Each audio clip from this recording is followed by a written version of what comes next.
Assalamualaikum warahmatullahi wabarakatuh.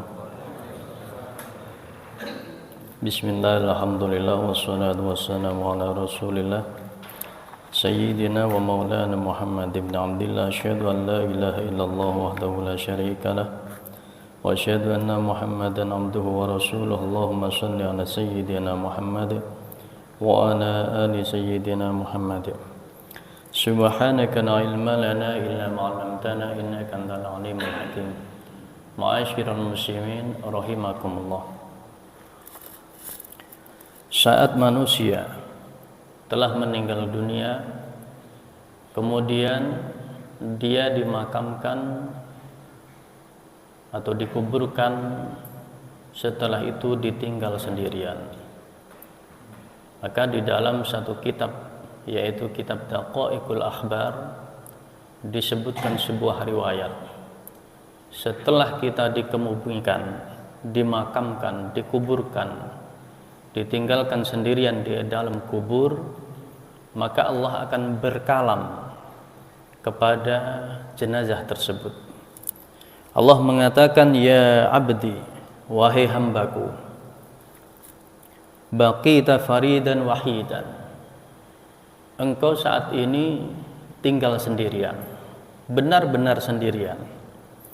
Wa tarukuka fi dhulmatil qabr, dan mereka, kawan-kawanmu, keluargamu, orang-orang dekatmu telah meninggalkanmu dalam kesendirian di kubur yang sangat gelap. Semuanya meninggalkan kita. Kawan kita yang paling dekat, teman kita, keluarga kita, semuanya tanpa terkecuali. Wa qad asaitani li ajlihim, dan sungguh engkau telah bermaksiat durhaka kepadaku karena mereka. Ada orang yang bermaksiat hanya karena ingin menyenangkan kawan-kawannya, pengen kawannya senang, dia rela durhaka ikut bermaksiat. Ada yang melanggar syariatnya Allah, durhaka kepada Allah, hanya ingin menyenangkan keluarganya, ingin menyenangkan istrinya, ingin menyenangkan anak-anaknya. Dia berpegang pada, saya ini kepala keluarga, anak istri saya harus bahagia, bagaimanapun caranya harus senang mereka, sehingga melakukan hal-hal yang di situ dilarang oleh Allah Subhanahu wa taala. Mencuri, mengambil hak orang lain, atau dia mencari rezeki yang di situ jalannya tidak dibenarkan secara syariat, rela dimurkai oleh Allah daripada dimarahi oleh keluarganya. Dan mereka semua telah meninggalkannya sendirian. Orang yang dibela-belain tadinya waktu hidupnya, temannya yang dibela-belain, keluarganya, anak istrinya yang dibela-belain, mereka telah meninggalkannya dengan sendirian. Walizaujati wal waladi, dia rela bermaksiat kepada Allah Subhanahu wa taala demi anak istrinya. Wa ana arhamuka al-yaum rahmatan yata'ajjabu minhal khalaik, dan hari ini kata Allah, aku merahmatimu dengan rahmat kasih sayang yang membuat seluruh makhluk akan takjub. Sudah waktu hidupnya dia durhaka kepada Allah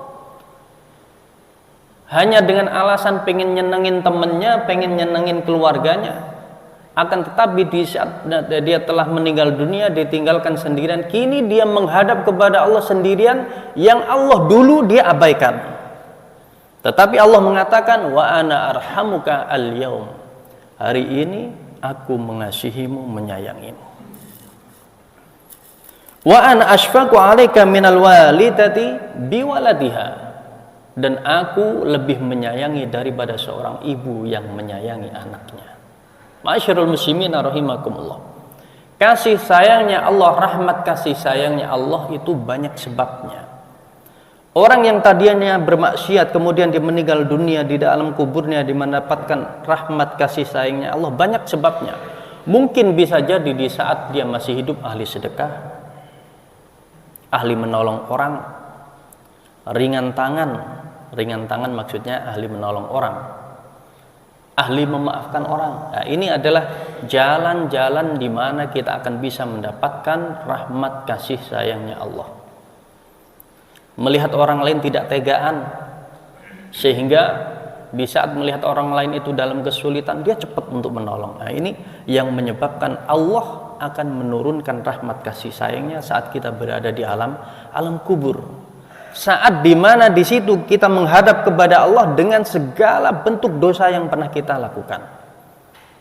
Ma'asyiral muslimin rahimakumullah. Dan Allah mengatakan, aku lebih menyayangi daripada seorang ibu yang menyayangi anaknya. Kasih sayangnya Allah itu tidak terbatas. Kalau istri kita, anak kita terbatas. Kasih sayang seseorang ibu terbatas. Apabila ada seorang anak meninggal dunia, kemudian seorang ibu mengantarkan sampai pada kuburnya, ya sebatas itu saja. Mana ada seorang ibu yang mau dikubur bersama anaknya, dia masih hidup? Gak akan mau, sesedih apapun. Saat meninggalnya dia pingsan karena sedih. Tapi begitu mengantarkan ke dalam liang lahat, tidak akan pernah mau untuk ikut dikuburkan bersama. Sudah sebatas itu kasih sayangnya. Sehingga Allah mengatakan, aku lebih menyayangi hambaku melebihi kasih sayangnya seorang ibu terhadap anaknya. Saat di kandungan kita disayang oleh Allah. Di kandungan dikasih rezeki sama Allah. Saat lahir kita tidak punya apa-apa, tidak punya baju, tidak punya makanan, Allah berikan rezeki kepada kita. Meskipun seorang anak itu dilahirkan tanpa kedua orang tuanya setelahnya. Setelah melahirkan, ibunya meninggal. Sebelum lahir, ayahnya sudah meninggal duluan. Itu tetap dia akan mendapatkan rizki dari Allah Subhanahu wa ta'ala. Bentuk kasih sayangnya Allah kepada hambanya. Setelah dewasa, terus dikasih kesehatan, dikasih pendidikan sama Allah, dikasih pekerjaan sama Allah. Setelah tua, diurus sama Allah. Meskipun anaknya itu jauh, semua nggak ada yang urus, tapi Allah yang urus. Itu bentuk kasih sayangnya Allah Subhanahu wa ta'ala, melebihi kasih sayangnya seorang ibu terhadap anaknya. Ma'asyiral muslimin rahimakumullah. Pernah ada satu riwayat, suatu ketika seorang ibu ini kehilangan anaknya. Dia mondar-mandir nyari anaknya, nggak ketemu-ketemu. Sangat sedih, berlarian ke sana kemari dalam keadaan menangis. Sahabat yang menyaksikan itu ikut menangis, sedih, meneteskan air mata, melihat kesedihan seorang ibu mencari anaknya yang hilang. Kemudian tidak begitu lama anaknya itu kembali dengan keadaan selamat, tidak kurang suatu apapun. Kemudian Rasulullah bertanya, apakah kira-kira ibu tersebut akan membakar anaknya setelah ditemukannya? Oh, tidak mungkin. Apakah kira-kira ibu tersebut akan memukuli anaknya yang dicari-cari saat hilang dalam keadaan menangis, sedih mencari anaknya? Setelah ketemu akan dipukulin? Tidak. Apakah setelah ketemu akan dibuang ke sungai? Tidak. Apakah setelah ketemu akan dibakar? Tidak. Dan Allah lebih sayang terhadap hambanya daripada ibu tersebut. Kalau kita mengaku sebagai hambanya Allah, orang-orang yang beriman, iman kepada Allah dan Rasulnya, menjalankan sholat, menunaikan semua kewajiban-kewajiban, menjalankan yang sunnah, insya Allah Allah akan merahmati kita dan Allah tidak akan memasukkan kita ke dalam api siksaannya.